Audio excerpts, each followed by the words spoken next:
Greetings, future fossils. This is Michael Garfield welcoming you to another episode of the podcast that explores our place in time. And since the odds are pretty good that if you're listening to this, you are a human being, I think it's reasonably safe to say that our place in time is sandwiched in between human generations. Part of the necessary boot-up kit for culture is intergenerational discourse, and specifically grandparents and elders. Seems like all of the animals that have culture, legitimate culture, we're talking humans, orcas, elephants, all of them also have grandparents. They have specifically mothers that have aged out of the reproductive game and are there to transfer their wisdom, share in the village duties of child rearing, and generally keep the next wave from repeating their mistakes. This is essentially human. And if we are to understand what comes next, if we are to understand what builds on, what transcends and includes the human, then we have to understand how to reboot intergenerational discourse in a society where our obsession with youth has all but eroded away our understanding of the vital importance of multi-generational conversations and the crucial social functions we perform early and late in life when we're not economic producers and are thus, in some sense, economically invisible. If we want a wisdom economy, we have to start by acknowledging that wisdom even exists, right? So it is with great pleasure that I introduce you to the crew behind Future Primitive podcast, Joanna Harcourt-Smith, José Soler, and Jacob Aman. Joanna was a guest on Future Fossils episode 20, if you want a more intimate exchange between us, and it was actually rather juicy. But in this one, we take a roundtable approach and talk to the entire team, including her partner José, and Future Primitive's man behind the curtain, Jacob, who has done an extraordinary job of helping revitalize that very long-running and esteemed podcast. When I was up in Santa Fe this summer for the Interplanetary Festival at Santa Fe Institute, I paid them all a visit, and this warm and wonderful discussion is the result. I'm really glad to share it with you, but first, I want to give a shout out to the new Patreon supporters this week. Nick Mann and Javier, thank you both so much for supporting the show. It's what helps me keep these episodes flowing in spite of the extraordinary amount of time it takes for me to edit and publish everything. If you don't already know, patreon.com/Michael Garfield has extensive free archives of cool stuff and a completely absurd, ludicrous, overachieving set of perks for anybody that wants to help out. So go check that out if you please. Also, thanks. We made it to 100 reviews on iTunes. A little party went off in my heart when I saw that, and I'm super appreciative of that because, as I'm sure you all know, algorithmic recommendation engines are the way that podcasts like this one are discovered. The other way is by word of mouth, so thanks everyone who has been sharing these shows with your friends. Slowly but surely, I can feel the influx of new people into the Future Fossils Facebook discussion group, and it is a joy to see those conversations take on more of a life of their own. It's really becoming a community in there, and it's exciting. And so I'm glad to have you all on board. And lastly, a special thank you to transhumanity.net for being the featured sponsor of Future Fossils. Go check them out. They just started their own totally bizarre and exciting podcast called The Technocracy that is written, produced, and published by an AI, which totally blows my mind. And obviously they're a great place to go for your future news. So without any further ado, here's Joanna Harcourt-Smith, José Soler, and Jacob Aman, the team of Future Primitive podcast, in an intergenerational discourse about intergenerational discourse, because we like to keep it meta here. enjoy, and thanks so much for listening. And I'll talk to you next week.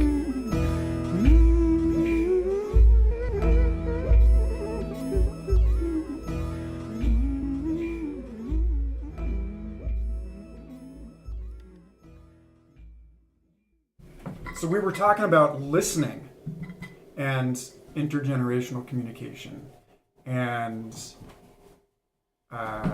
Yeah, I mean, I remember very well that in I don't remember the 40s too well, but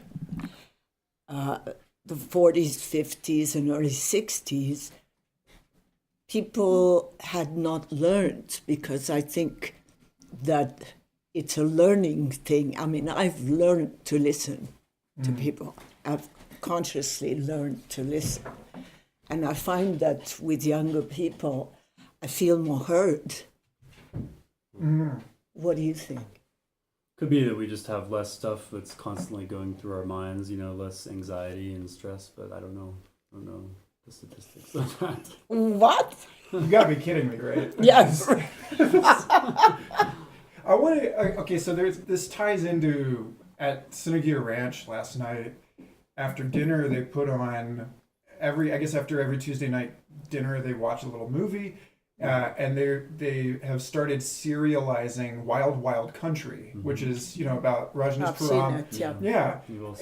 And the conversation that we ended up in after watching part 2 of this was, which is the part where you start to see the relations between the followers of Bhagwan, and then you see the people of Antelope, Oregon, and it starts to escalate, and there's a bombing in the Portland hotel, and suddenly the followers in red are all carrying machine guns, and it reminded me of this other documentary about Austin, Texas, called The Unforeseen. It was about development in Austin and how Austin used to be this sleepy little place, and it's just being eaten by this remarkably accelerated growth. That whole area of Texas is, it's all this stuff that's being built on top of the aquifer, and really, really jeopardizing the way of life there.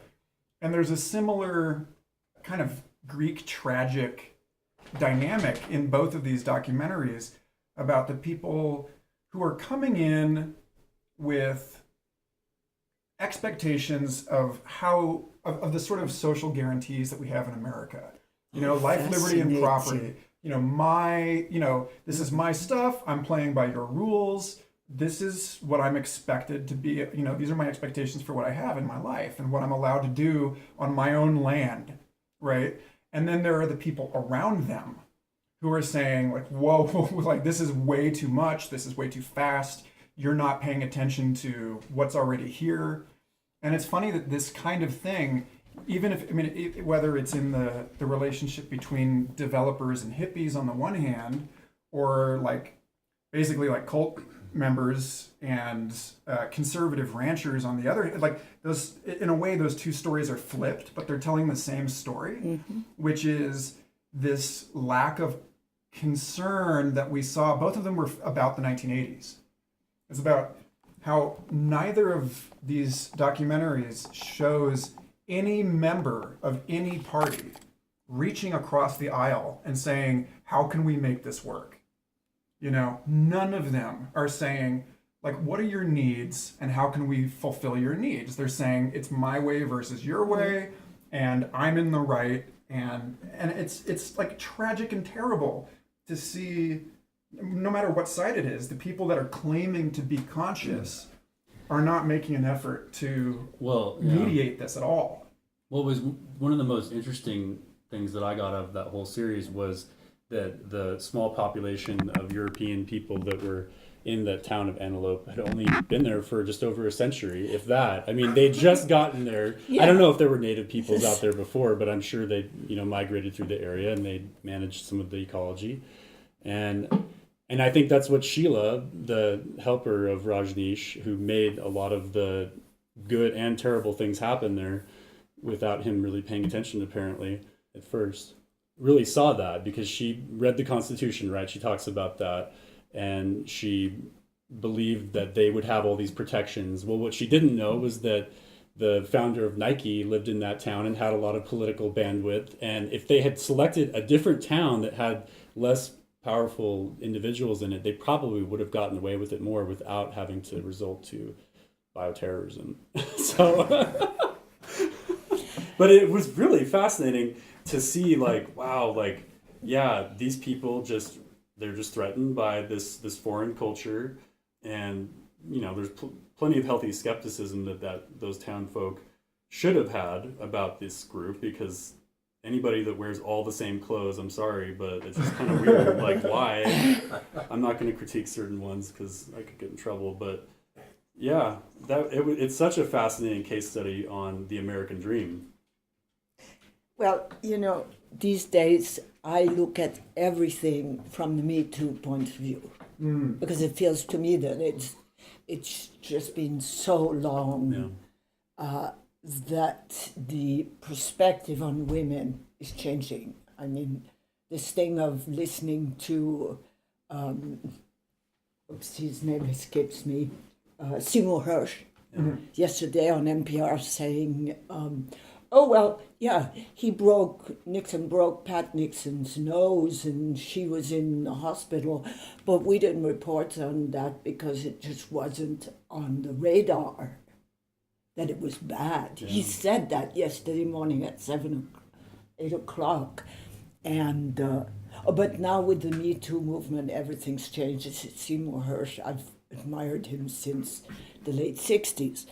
So back to what we were talking about. So I posted on Facebook about how in the 60s and 70s, it was no big deal about a man hitting a woman. And I didn't know where to turn and so on. So back to, nobody understands when I do this impersonation in Wild Wild Country, after Sheila leaves, you know, it's my favorite impersonation. After Sheila leaves, supposedly he comes out of silence after 5 years or whatever. Sorry to spoil it for you, but he talks for the first time. Pre-video games. Right. Otherwise, he probably would have been. Yeah, right. And then, so he comes out in front of the press and all his devotees, and he goes, Sheila, that bitch. That's why men don't sleep with their secretary. Oh, God. Yeah. And I keep repeating that. People don't understand that it's so... not so much the part of Sheila, that bitch. Of course he was feeling like that. But the mentality, all this free sex and everybody is equal and blah, blah, blah. And he's saying, men don't sleep with their secretaries. Right? Drove me nuts. Yeah. That was rich, to say the least. So this attitude towards women is, it's like everything else that gets uncovered. You never knew the cover-up was so deep until we reach the conversation about the cover-up. But she helped evolve things, right? Because she wasn't passive and she fought him, and she didn't just become subservient to him because of her beliefs that he was some, guru, sage, whatever. I mean, it's hard because you sympathize with her on some levels. Not that we have to talk about. Oh, well, was Adam a guru? Was Adam a guru when he fed him? Was Adam Adam and Eve? Was he a guru when he fed him the LSD? Apple for him to be. So this thing about listening, you just pointed to this. It's like I really feel this on an animal training level. There's this thing about I feel like most of our relationships, we talk very highly. We speak very our rationality and so on, but so much of human cultural interaction is at this level of mammalian dominance energy exchange, that I know I have friends whom I love, but who are stuck in this constant adolescent testing of me, like that it's like there's a power thing and they're trying to like be the dominant one in the relationship, and I don't think they're aware that they're doing it. You know, that it's there's all of this stuff, and it seems like when there's like a listening issue, a lot of it is, well, why wasn't I listening to you? And it's like the same thing was, well, why wasn't I speaking up about this or speaking with authority? And that there's this thing about if someone can speak with authority, then they speak with power and they're able to be heard, but it's like a chicken or egg thing. But it's probably like more evolved. It's probably more evolved to have a more percentage-based kind of evaluation of certitude. You know, that if you're not as confident about your knowledge of something, but you might actually have more to contribute on it than someone who is really arrogant. And that's where a lot of the whole, coming back to Me Too, mansplaining is always, it's hilarious when you encounter people that are really bad at it, and it's annoying. And I think younger generations of women, this is again, it's totally anecdotal, but I see younger women sometimes helping older women be like, no, like you got, don't take that. Like you gotta at least say your piece and stop letting them, you know, interrupt you or walk over you in that way. I guess that's one thing that is probably changing pretty rapidly. That's beautiful. I mean, kind of thing that touches me, yes, it's like that, but kind of thing I forgot, like a couple of weeks ago, I went over to somebody's house and their son was on the balcony in the yard with a young woman and a young man, and they were in their late 20s. And he gets up, I forgot to tell you that story, he gets up and he throws himself in my arms and he says, "Oh, do you remember when we were on mushrooms at Ted Anderson's? And you spoke up." And it really changed some pieces of the puzzle in my mind. And it was so beautiful because, you know, I forgot, but you made me think about it because at a certain point in that trip, there were only men. I think there were only men at some point, yeah. And you? And me. Yeah. And the fire was going, and I got up and I started telling them what I'd been through as a woman and really screaming, but in a really beautiful way, like really because of the wonderful medicine, just really posed in my belly, just saying, hey, you need to hear what it does in the gut, even after 30 years. Or well, yeah.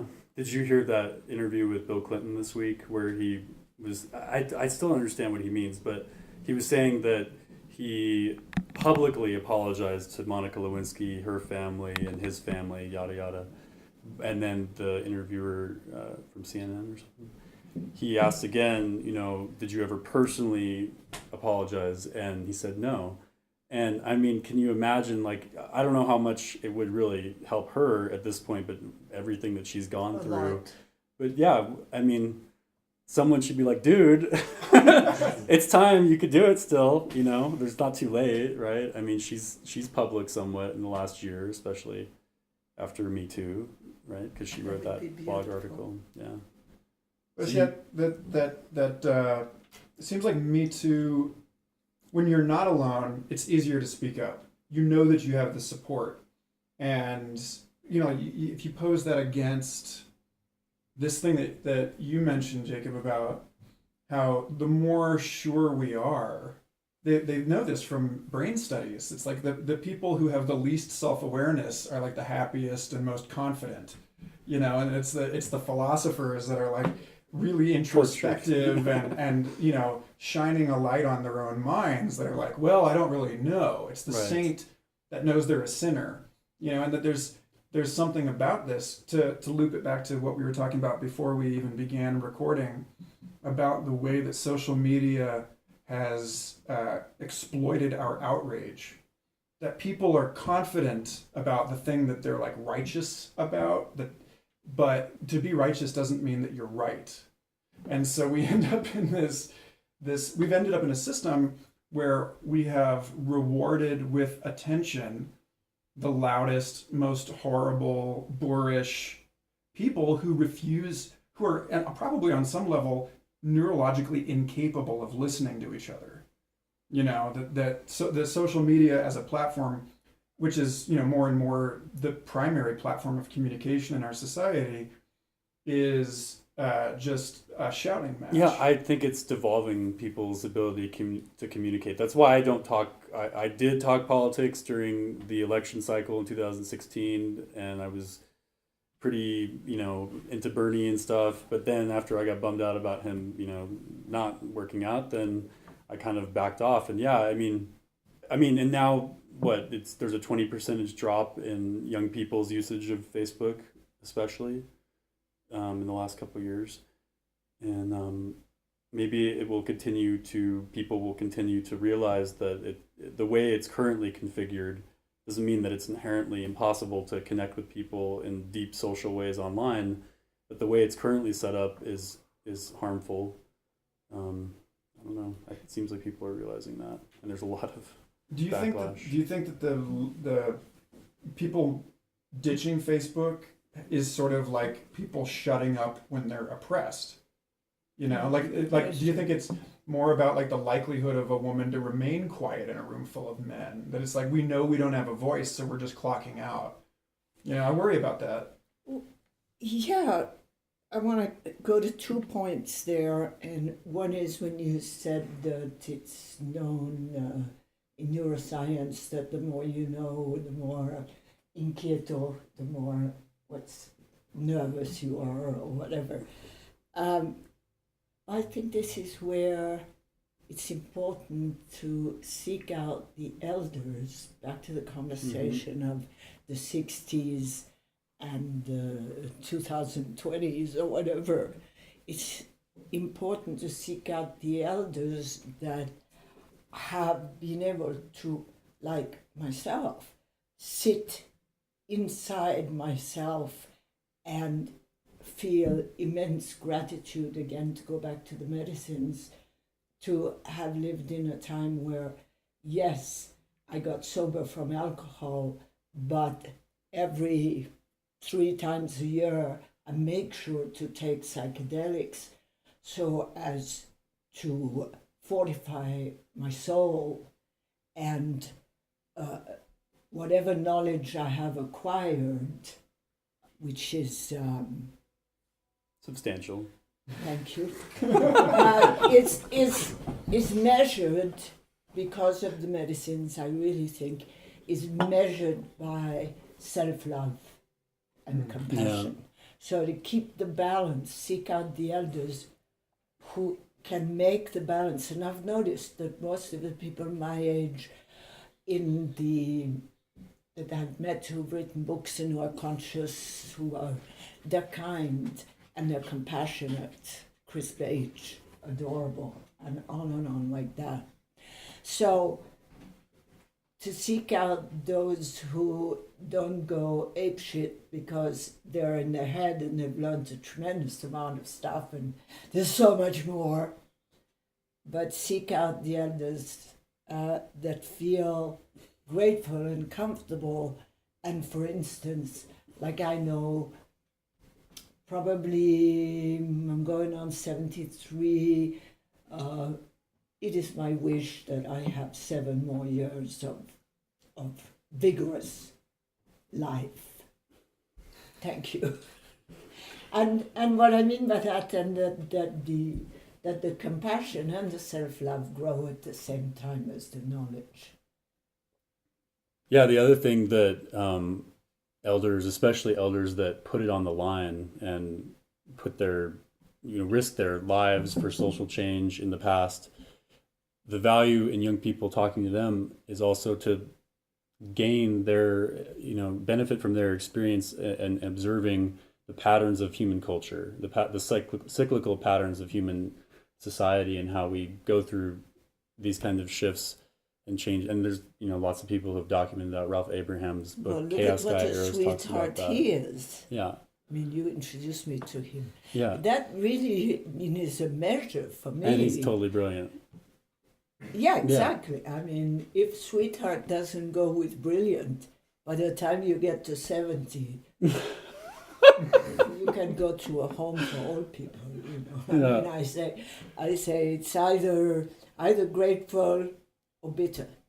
But that's something that I felt was missing in the Occupy movement, was that younger people were not really reaching out to their elders who had gone through the cultural transformation in the 60s, early 70s, and to learn about how FBI and COINTELPRO and CIA did infiltrate things, and that the government has a responsibility to surveil on some levels and protect people, but also, where there's obfuscation and manipulation, and that is really important to learn those lessons from previous generations so that we don't just hit up against the same kind of protest fatigue, which these poor kids that are fighting against gun reform now they seem like they have a lot of stamina, but I mean, it's going to be tough. They're teenagers, Yeah, exactly. They're just getting started, and we just don't want them to become cynical in a couple of years, because that's really depressing when you feel like the United States system is so out of control and such a threat to global peace on certain levels and our own welfare. Yeah.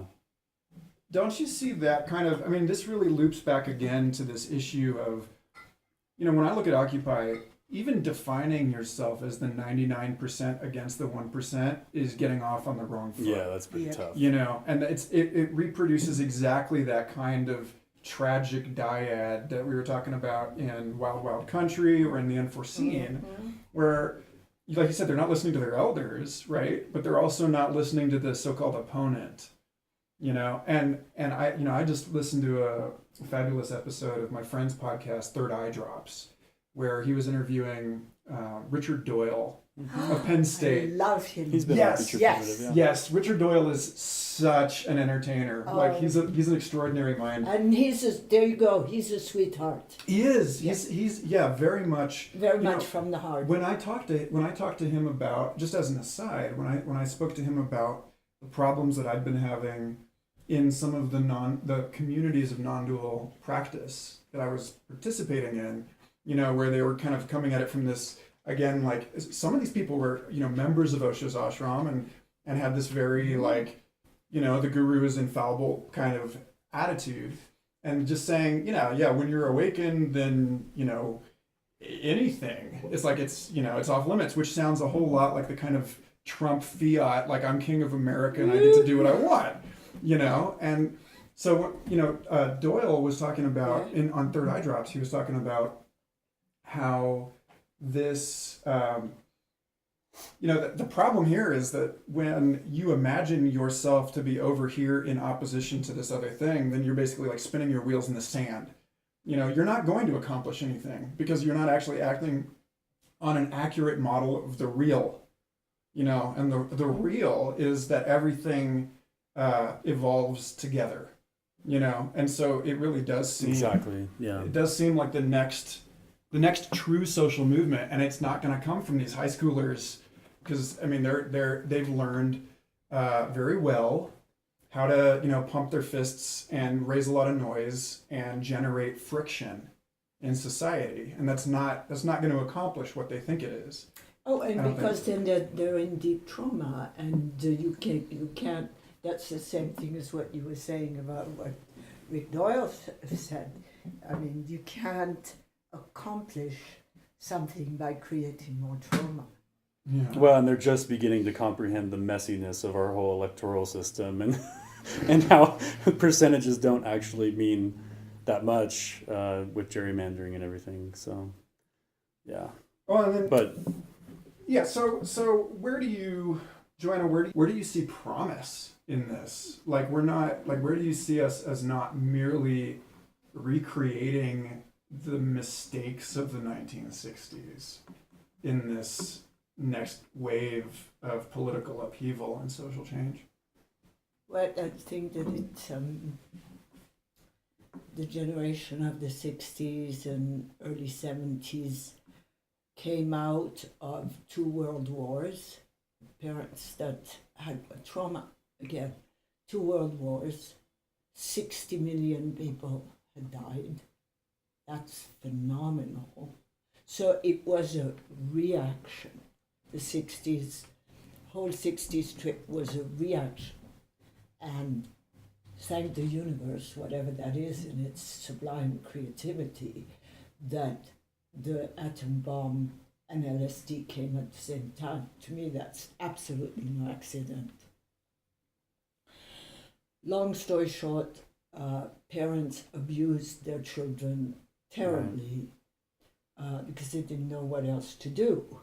That's what Charles Shaw talks about quite a bit, right? And the parents were made to abuse their children so that they would go to wars because of this territorial mentality and this constant threat mentality. Just like this one guy I was sharing a Ramadan meal on the floor said to me, he said, "Do you know why the rich abuse their children?" Oh, because I grew up with those people and turned on them. He said to me, because otherwise they would give all the money away. And I went, wow, that's so far out. That's like, if you don't drink, you don't get drunk, you know? And I think it's the same thing. Many people of the 60s generation came out of those wars and came out of a technique of abuse. You know, you don't pick up the children who are crying in the crib. And Right. I don't know. So let's go to the beginning. I think, anyway, a lot of you guys have not been abused in the same way. But there's levels of disconnection that are happening now that are so different from Vietnam because the media changed during the 60s. You had more depiction of the gruesomeness of the war.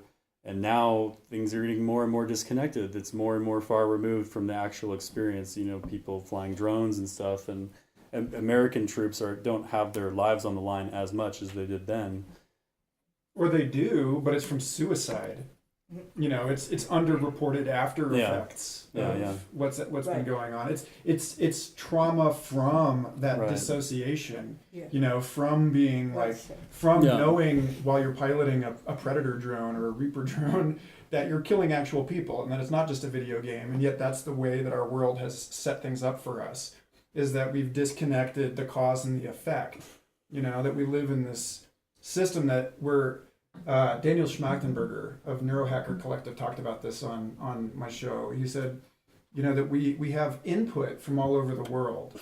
You know, we're aware of something that's going on everywhere, but we don't, the sense input and the muscle output aren't connected, and that people don't know how to actually affect a change based on the news that they're receiving.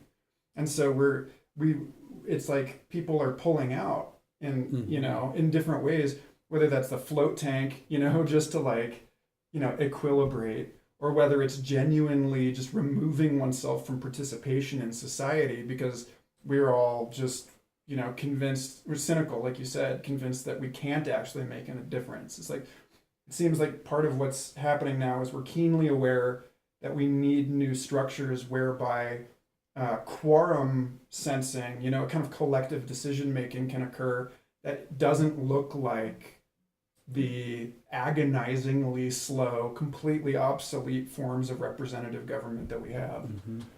But I mean, that's just, you know, to think about the work of that is daunting. And you see, I think about that totally upside down from what you're saying. I think that it takes enormous humility to see what difference you are making. To really, it's almost like using a telescope. You know, you have to be, as the years go by, you have to become more and more humble about the difference that you're making. And the joy of that humble difference is enormous. It's like the story I was telling you about this guy in the garden, right, who jumped up to me. The joy and the feeling of really having a purpose, no matter how tiny it is, that joy is like wonderful smoke, incense that goes out and is very, very useful. Think about changing. Look, a week ago, tell about Spain a week ago. Yeah, it's been unexpected, but at the same time, it was very expected. But this amazing change in politics. There was a terminal phase of the conservative government, the popular party, Partido Popular, and there was more and more cases of corruption and more authoritarian and these horrible dynamics. Like populist party. Yeah, but right wing, very, very close to, in the spirit, to, I would say, to what is happening here. And at some point, the coalition of Socialist Party plus Podemos Party, kind of the party that came from the crystallization of the Spanish Occupy, so to speak, they came together and they initiated this very quick process of basically something kind of an impeachment, and they succeeded. And now there is 3 days now of a socialist government with 80% of women ministers. And I mean, amazing. And it's kind of, wow, it can happen. Anything can happen in this case. This is in Catalonia? No, In Spain. See, In Spain. Yeah, No. It's Spain. The whole country. The Trump show is... Spain is breathing now. It's like beginning to dare to imagine that we can do better. We can initiate a new narrative, a new dreaming. So 10 years of authoritarian right wing, and within 3 days it's gone. Do you think that's possible in a country as large as the United States? Because, like, there's that great, was it Bluebeard? Kurt Vonnegut says, any country larger than Denmark is a damn fool's mistake. It feels to me like part of the issue, that you talk about humility, right? And part of the humility is like disabusing ourselves of the notion of empire, and accepting that we don't know how to govern at that scale. I don't know. I can't imagine. I don't know. Because I'm all for the balkanization of the United States if it'll lead to situation like Spain, where people can actually... It's just so hard here because we have such a massive amount of military infrastructure and spending. I mean, just the amount of resources that are put into the military here. I mean, if you look at all these people in California that wanted to secede after Trump got elected, there's so much military infrastructure in California. There's no way. Canadians. But Bruce was great because that's what I met him was during Occupy, and he had this very Canadian plan for the United States transition into a reasonable democracy. And I loved it because Bruce had gone to South America after apartheid, and then he was also in Czechoslovakia after the wall fell and saw the transition times a little bit and how they suspended a lot of government function and things still flowed, whereas in this country, sometimes it feels like we're such a powder keg that if we don't have the loaded gun pointed at us, we would be in total anarchy. And then sometimes you're just amazed by the multicultural beauty that happens in this country from all sorts of cultures and races and people doing incredible things together. And that, again, inspires you to believe in this vision of uniting peoples, mixing it up, sleeping with all sorts of different people. But that was the biggest, we were talking about this you earlier. Opened that one. Hallelujah. Joanna's pushed that on me. She's still a 60s kid. All kinds of different people, really, absolutely. But we were talking about of that every earlier. Gender. Is the the rise of nationalism in parts of Europe, and there were certain podcasts that I used to listen to, like Red Eye's Creations, and then I had to abandon that because it became anti-Semitic and just totally revisionist history, which history is complicated, but when you start going off on a very opposite end, that, you know, yeah, classic. So I was reading about the muses of Greek mythology the other day, Yeah. and one of them is Historia. You know, these are the 9 arts, right? You got music, you know, art, and one of them is history. Like, even in ancient Greece, they understood that history was a social construction. And, you know, to weave it back around it, if not to, then through Richard Doyle, you know, this notion that when we look back on our stories, the stories that keep us separate from one another, the stories that keep us from listening to what the other person actually has to say, we are looking at a work of art, you know, that it's a map of what has been, and that it's not what is, and that it's, you know, our histories in some sense are getting in the way of our ability to listen to each other, you know, because the history drives identity, and now we're in the situation where, you know, I don't know, what do you think about, because this is the, you're like, let's sleep with everybody. That's sort of the opposite of intersectional identity politics. I mean, it's a different kind of intersection, right? So, like, I don't know what intersection politics you know, is. like you don't get to tell me anything about, you don't get to tell me what my experience is because you're not, you know, white male and 34. You know, Okay, I don't get to tell you what your experience because is. I'm not black, Asian, right. white And woman. so no one, it's like the, you know, postmodernism reaching its sort of like gruesome end game where no one gets to talk, no one has anything in common because there's always some additional label that you can't speak to. And so it's, you know, everyone plays this game of like, looping it back, it's a dominance game of like, you know, I'm even more marginal than you are. Well, did you follow the whole Ezra Klein, Sam Harris debacle recently? No.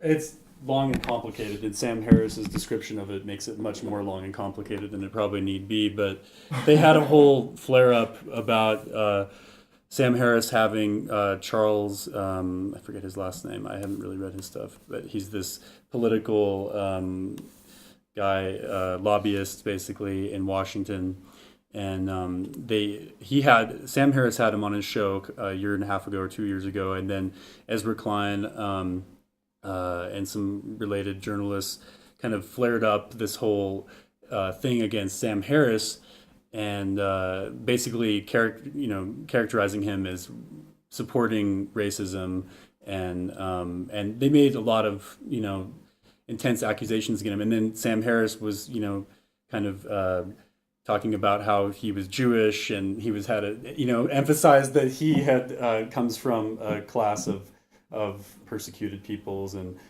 it was really fascinating, but it didn't really end up being very productive. They both talked over each other a lot. If you listen to the podcast with them, because they weren't going to talk, and then finally they did because it just seemed unreasonable to not actually have an actual recording. But it was kind of unsettling because they're trying to talk about so many things that other people feel like they have ownership of, you know, in terms of Black identity and what's okay to talk about. Because the whole origin of the issue was that it was about population statistics that this guy had characterized in this book in the 1990s, and had gotten flack for it ever since. Oh, the bell curve. Right, exactly. Yeah, and I don't know. It's tricky. I guess that's something that I've thought about a lot recently, in terms of people feeling like walking on each other's shoes, and feeling threatened if they're going to get called out as not being sensitive to other people's suffering and you know, just lack of ethnic sensitivity, because so many people there's the Me Too movement, and then in the last few years there's also been you know, the police brutality and this kind of reawakening of especially since Trump came into power, of racial justice. And yeah. That reminds me of this meme I saw on Facebook today. It was this guy was listing a white Honda Civic on Craigslist, and he said, "Will someone help Photoshop this so that it looks black?" And someone cut it out and then put it at the feet of a bunch of riot police. You know, like it was like, God.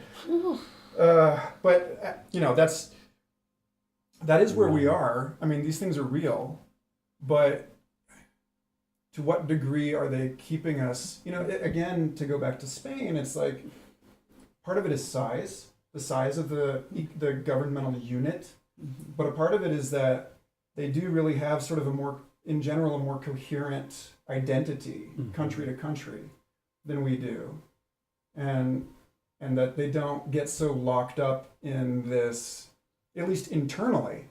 You know, I mean, they're definitely, you know, you're seeing this stuff where like Europe's having a much harder time with immigration, generally speaking, than the United States has in the past, because it seems like they have more history to cleave to.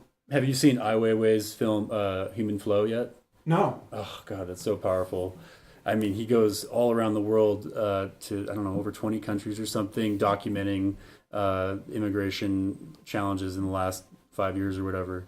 And one of the things that was so mind-boggling about that film to me was the number of border walls that have gone up in Europe. Like, people are talking about border walls going up in the United States. It's been happening everywhere in the world. People are shutting down human flow. That's what the film is really capturing, and it's really traumatic. I mean, we've had big migrations in the past after World War II, and this is a huge one. But it's changing because people are getting funneled into narrower and narrower entry points, and but that just seeing all those walls being put up, I had no idea that's been happening so much. And that was, well, I mean, walls were extremely enforced until the year 2000. I mean, borders. That's one way that Europe kept or didn't keep its peace. I mean, it's a very interesting subject, and I wanted to say we have to pay attention to medicines that have come to awareness in the last 50 years. They're not a coincidence. We have to be magicians. I don't use the word shaman anymore because of the fact that it's been commercialized. That doesn't mean I don't believe in shamans, and so you're a witch now. That's right. No, okay. I'm magic. Yeah. I'm magic. And I observe it every single day. Yeah.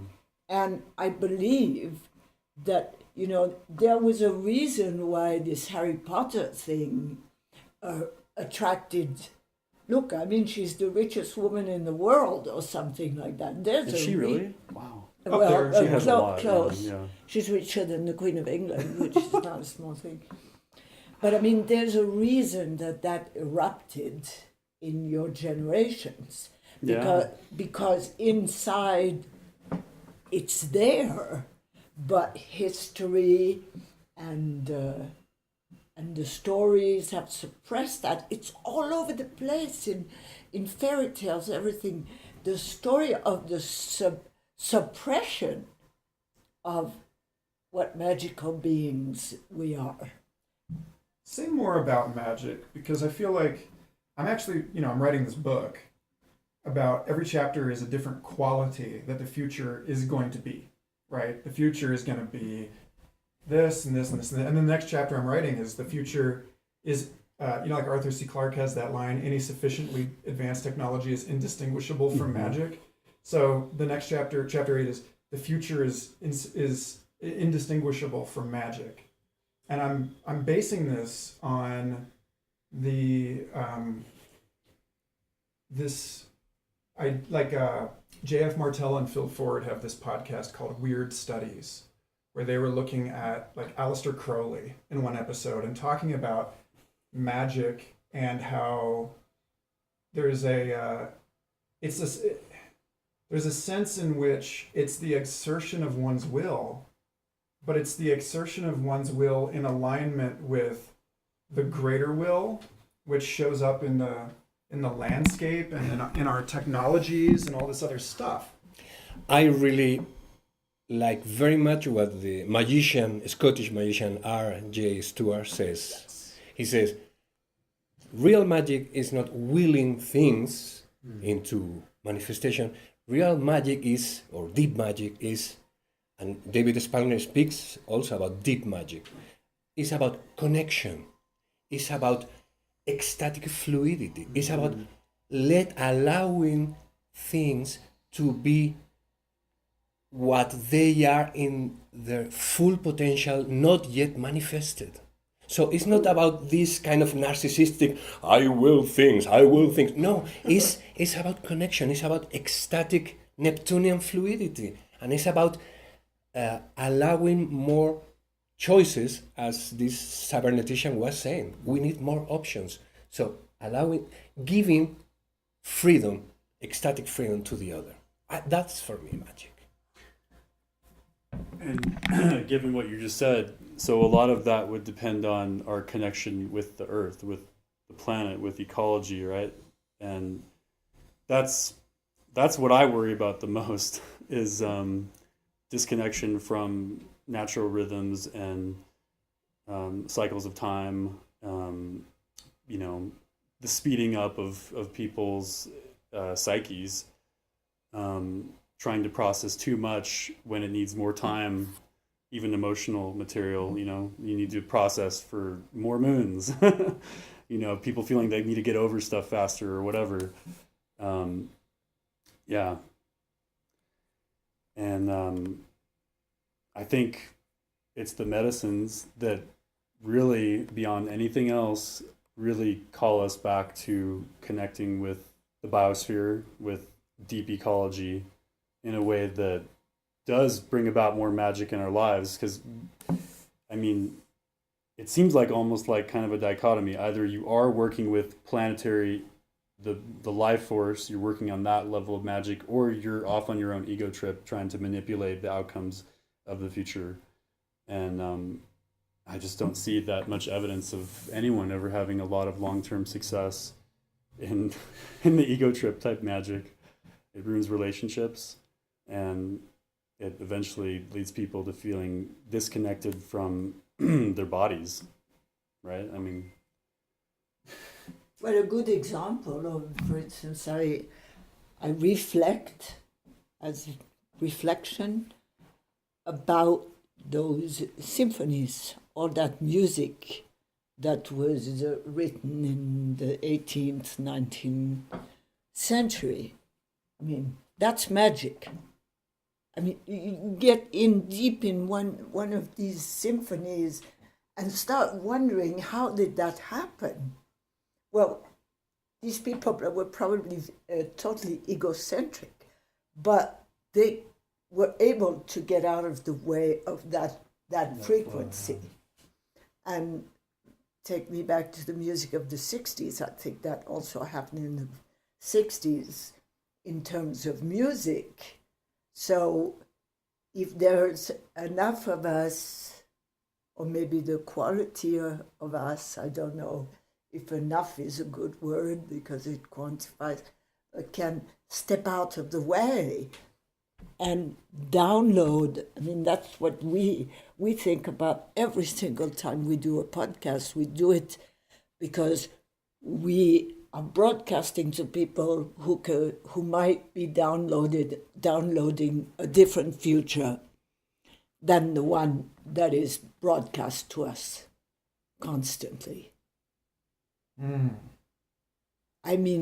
I'm convinced, again, to come back to me, that I'm downloading a completely different elder age.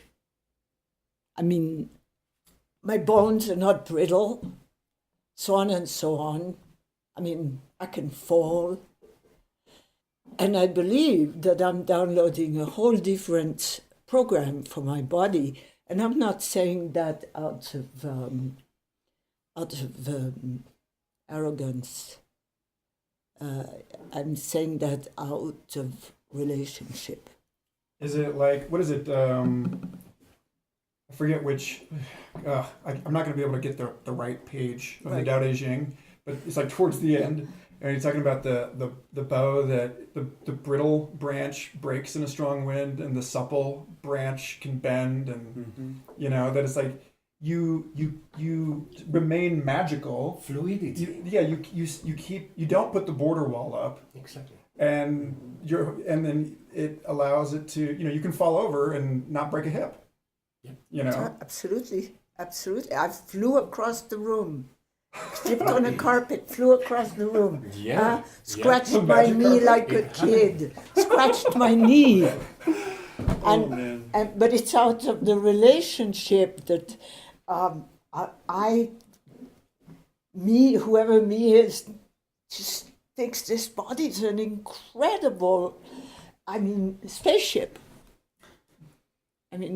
Would you let your spaceship fall apart, or be in relationship with it so that you and whatever it is, and it could have the best journey possible? I'm now feeling kind of bad about how I've been letting my automobile maintenance slide. It's okay, sweetheart. You can always get it back on track, or magic. Yeah. Magic. No, really magic. But there is another point that I really want to bring is this magician or shaman or medicine man, Bradford Kinney. He speaks a teaching by him speaks about the spiritual thermometer, and I think we are freezing now. The hardening, like walls and isolation. We need hot, ecstatic magic, meaning like the sun in our chest. We need to bring more burning in the chest, and give that breath into the daily life. Give that hot energy and beautiful. It's one of the teachings of the medicine, remembering the forgotten awe of being fully alive. We are kind of sleepwalking. We need to remember who we are and what it's all about. Together, it's not one narrative. It's a weaving of and playing with each other, but in a really ecstatic way. And not with big words. No, really, the daily ecstasy. Cultivating the daily ecstasy with each other in a playful way, not with a cavernous voice of, I'm the magician. No, it in a playful, childlike way. I think we need that a lot, especially now. We are so ultra serious and ultra, we need some, again, ecstatic fluidity and like in your music. Yeah. No, really, like in your music. And you gave me the other day, like 5 or 6 ecstasies, and I'm learning that ecstasy is not like orgasm. You could have orgasm and feel ecstasy, but we were together the other day, and you gave me this massage, and you could see my face turned towards the sun. Yeah, you were super lit. Right. But let's give ecstasies to each other. Well, that's okay. So you're tying into what I wanted to just say, which is that I've been on this quest to, do deep healing and therapy with my parents, which is something that didn't happen that much in the 60s for sure. In the 50s and the 60s when they started doing the SRI, psychotherapy research with couples and stuff, and there was some family stuff going on. But now I think we're getting culturally mature enough where we can actually really sit down and have it doesn't have to be super serious, but it can be really, and it doesn't even have to be with the medicine, with psychedelic medicines, but having more options to get into that type of ecstasy and super lit experience with elders and with our families and stuff. It, that would be a total treasure, and I think that would help a lot of people do a lot more healing, especially the Arab world and parts of the world that have really struggled since the World War IIs and ones because they didn't get as great of a hand out of that whole deal. Yeah. And so Are your parents open to this? I've certainly, yeah, I think so. Yeah. It was like, I remember 2 years ago, I had a conversation with my dad, a really tense conversation in the car, which is part of the problem, right? It's set and setting. Yes. You don't get into this shit on the highway. But we had this, this really kind of tense discussion where I was, he was saying, your most important asset is your mind, and like, don't chance ruining it with drugs, which is like, the line that you hear from people who are control freaks and are afraid of having a bad trip. Can you give me another Jack Daniels though? Yeah, or maybe some cocaine. Like, wow, your dad's cool. No, I mean not. Right. These are just this isn't my dad. It's just sort of that mindset. And I'm sitting there saying, but Dad, look at this peer-reviewed research, which of course he can't because he's driving and it's just pissing him off. And then was it like 2 weeks ago, Michael Pollan's book came out, and it's getting reviewed in New York Times, and my dad emails it to me. He has serious street cred, yeah. And I'm like, oh, look at that. There you go, set and setting. You're willing to indulge, even though you think it's liberal nonsense. It still has the authority of being the New York Times. Nonsense, yeah. And then there's something about like me just, again, with the intergenerational thing, it's like, this message couldn't have come from you or I. It had to come from Michael Pollan, who's a best-selling square. Yeah, right. Best-selling square. He's like the dad that we need, that we all need and deserve right now. He's like, I don't know, but I tried it, and it's funny because he talks about 5-MeO-DMT and like how he had like a horrible experience, but he's still candid about the fact that he kind of screwed up and like didn't go into it with the right sort of guidance or whatever. Is that how it, at least the discussion around it? Yeah, I mean, I think he's admittedly at this point only tripped like 7 times in recent history, and then he had like 1 or 2 lighter mushroom trips when he was younger. So I mean, he's bound to encounter some more challenging aspects of the psyche at some point, and it's cool that hasn't dissuaded him. I mean, I don't know. It sounds like he's got a healthy amount of fear as well.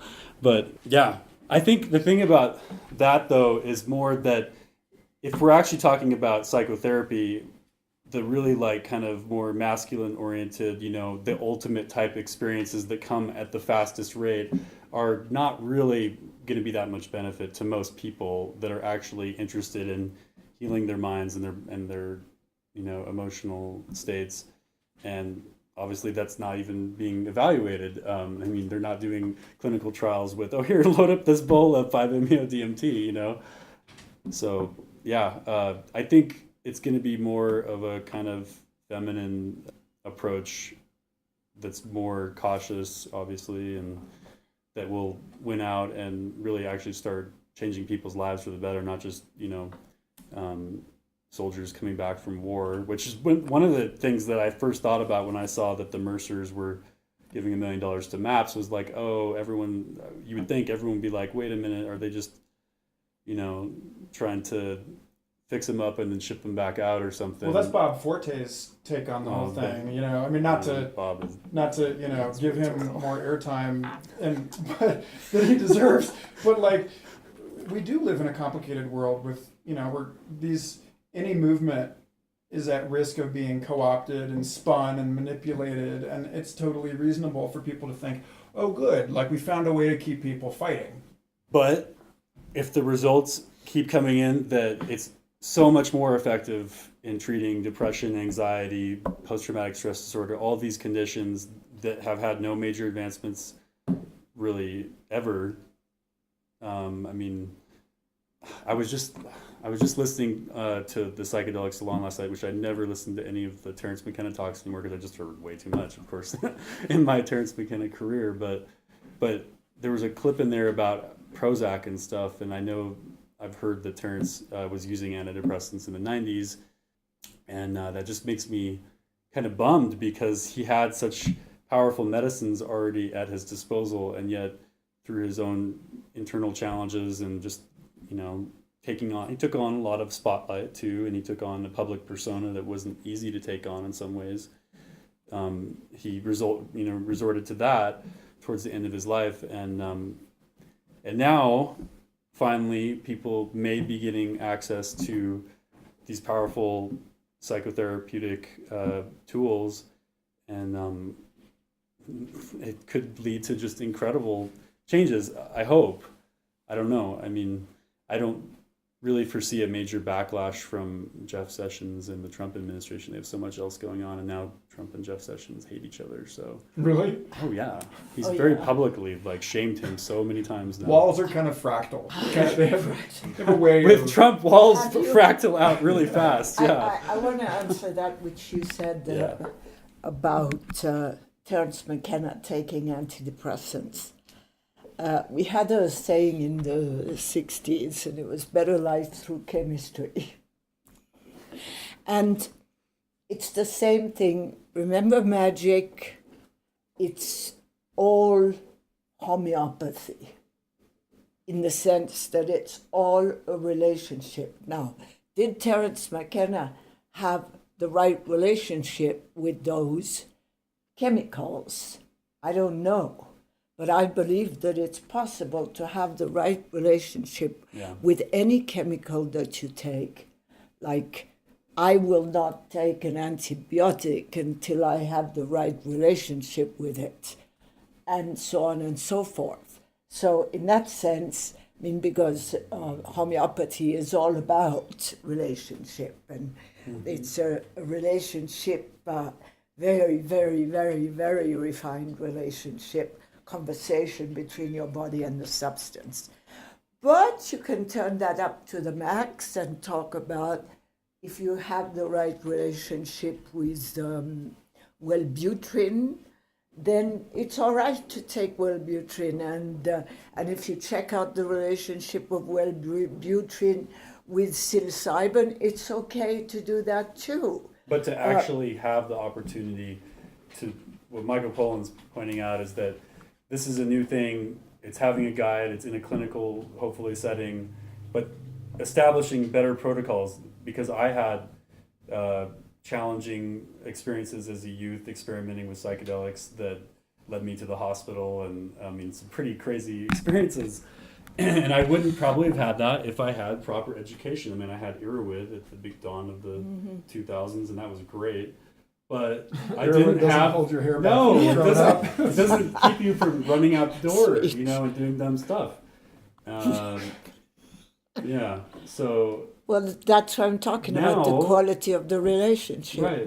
But for people to even have, for them to have the option and to be able to try that, not in a, you know, going to a festival or a show and maybe drinking, because I think that's super common is for people to drink with psychedelics when they're young and trying it out because they want to smooth it out and stuff. Yeah. But to actually do it in a therapeutic session and have the juxtaposition of that versus Wellbutrin or something, I think that would be powerful. I mean,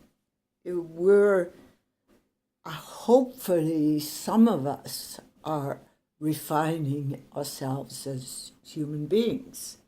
And I remember in 1969 or something like that, this van, I was living in Spain in the mountains, and it was fantastic. And this van stopped, and these people came in, and they said, I said, where are you going with your van?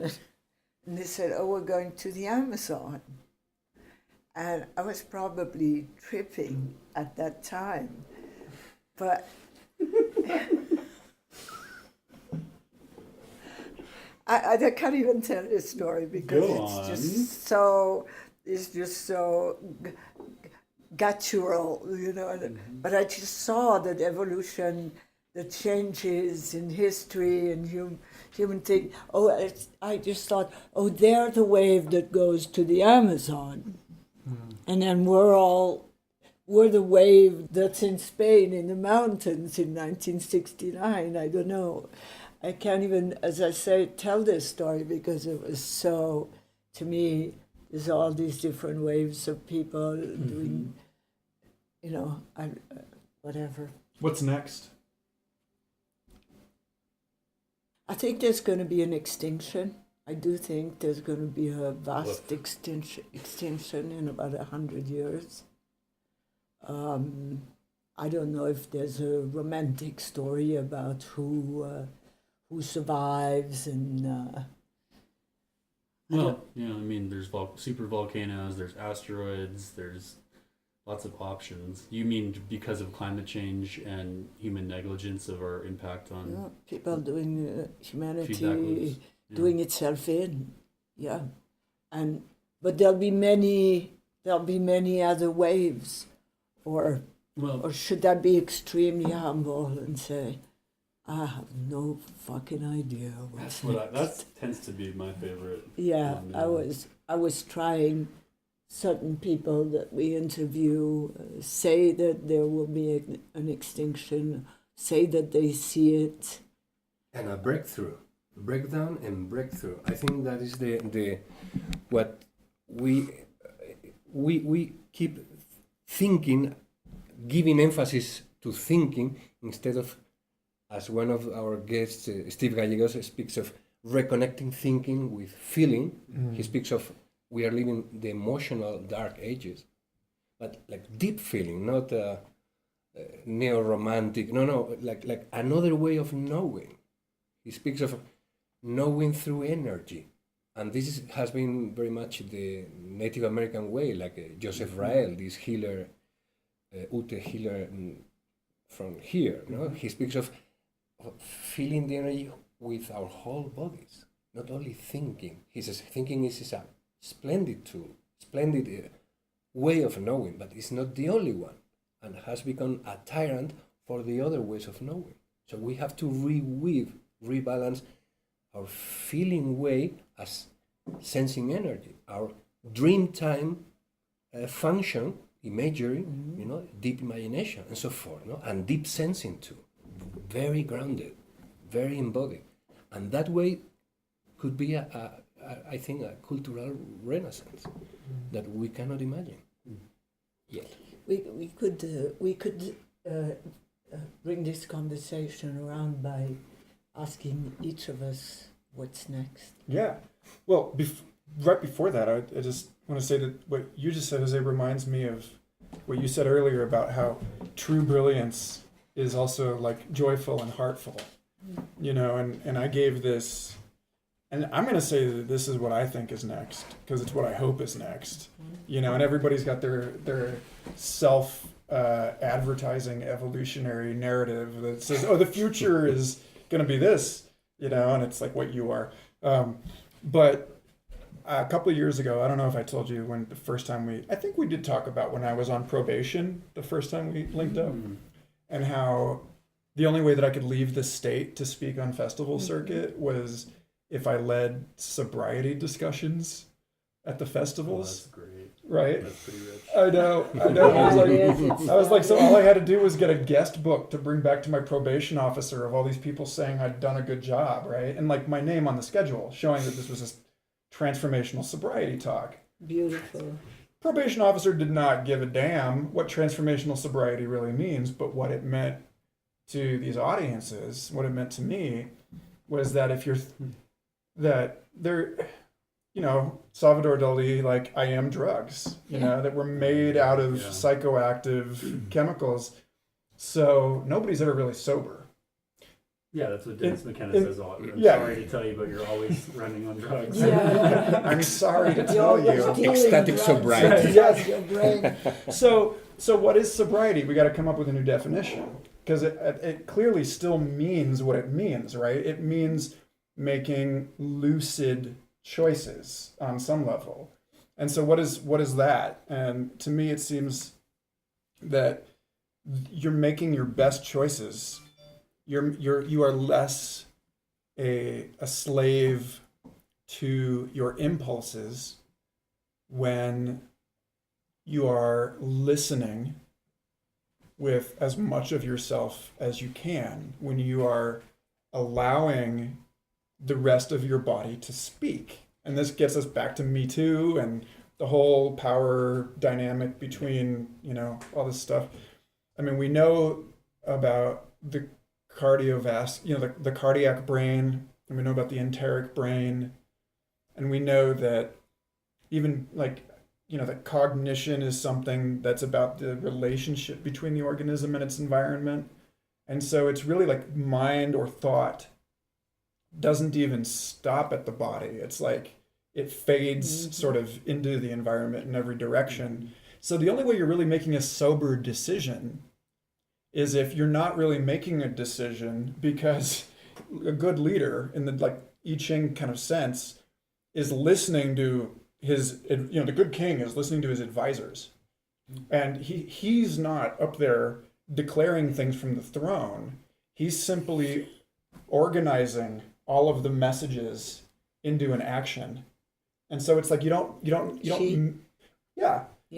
make a choice. I mean, this is like the I Ching, the archaic sense of it. But that whoever's in the throne isn't actually choosing anything. Sobriety is entirely a process of active listening, I think, to the parts of us that we've ignored. And I think that is what comes next, because there's no way for us to otherwise navigate the complexity of this time. What about you?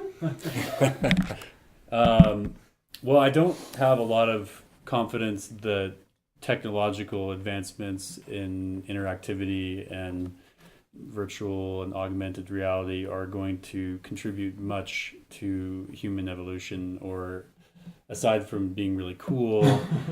And I have VR set up here, and I've been tempted and entertaining the possibilities. But on the flip side, I've also been, very involved in organic farming and permaculture. And the problem I have with permaculture as a movement is that it's very much tune in, drop out. And I don't think people want to go back to the land. Ultimately, people want to go to cities. People want to become more connected. They want to be immersed within larger social groups. They want to feel connected to the whole fucking planet and all the people out there. They want to connect with new people that blow their minds. And that's still a huge opportunity. I still meet new people each year that are totally blow my minds and contribute a new piece for me. So those are big opportunities. But for the youth, it just seems like a complicated kind of transition period where there's just so many options technologically that either you get into overload and you want to go back into a native kind of more simplified mindset, and so you starve yourself, or go through periods of abstinence from technology and social interaction of different kinds. But I don't know. I think that for the next 20 years, there could be some pretty big breakthroughs in science that really blow people's minds. I mean, I do think that seeing the Earth from the moon was a huge breakthrough for humanity. I think there's those levels of breakthroughs that can really help us all kind of really grok how we're so interconnected and so dependent on each other's evolution.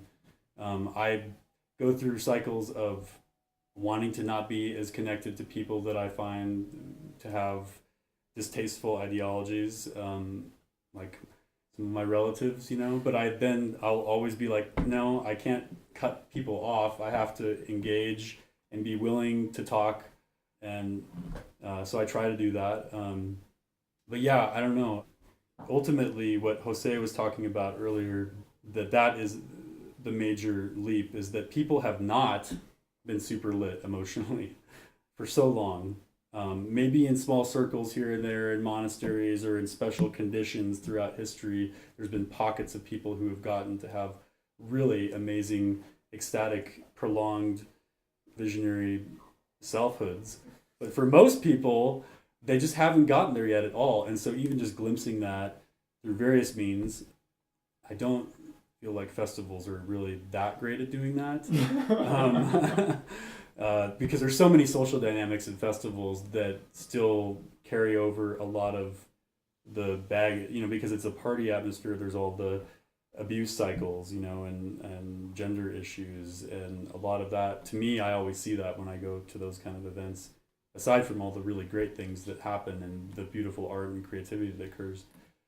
But yeah, I don't know. I think Terrence's big message was about artists, right, and creatives really transforming culture into something that is really inspiring and just totally blowing your minds all the time.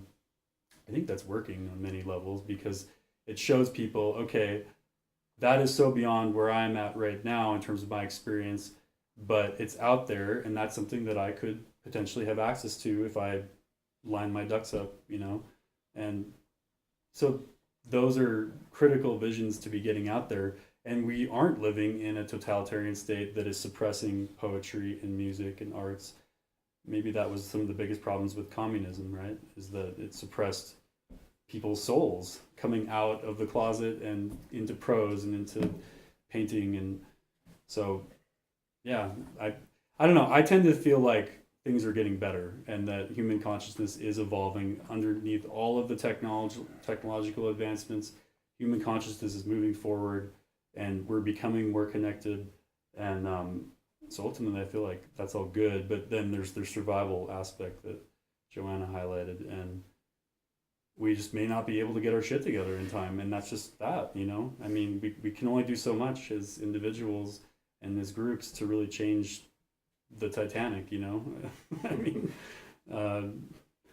but enough of us hopefully are going to be sensing and feeling at a deep enough level that when we get to those critical junctures where we got to get our shit together, we are going to see it enough and feel that force coming out of the planet that, we got to make changes. And yeah, I mean, Trump, in many ways, is such a huge opportunity to expose the mechanisms of ego and of despotic and just totally unkind mentality, or of possession. Really, he's really so possessed by. It's not so much about entity as a lack of connection, and that could have long-term benefits looking back. I mean, we were talking about Trump versus Dixon because a lot of people have been talking about that. And he's such Nixon was so much more neat in some ways. Trump is just so outlandish. And I really feel like he's exposing a lot of the Wetiko, I just think a big problem is the disconnected mind and penis. Sorry to interrupt you. His mind and his penis are disconnected? Yes. Well, that's what you get when you put Coke on your dick. I mean, it's like... Yeah. Right. Oh, my God. Sensitize it, Desensitize. Talk about raising generations of children, can we stop...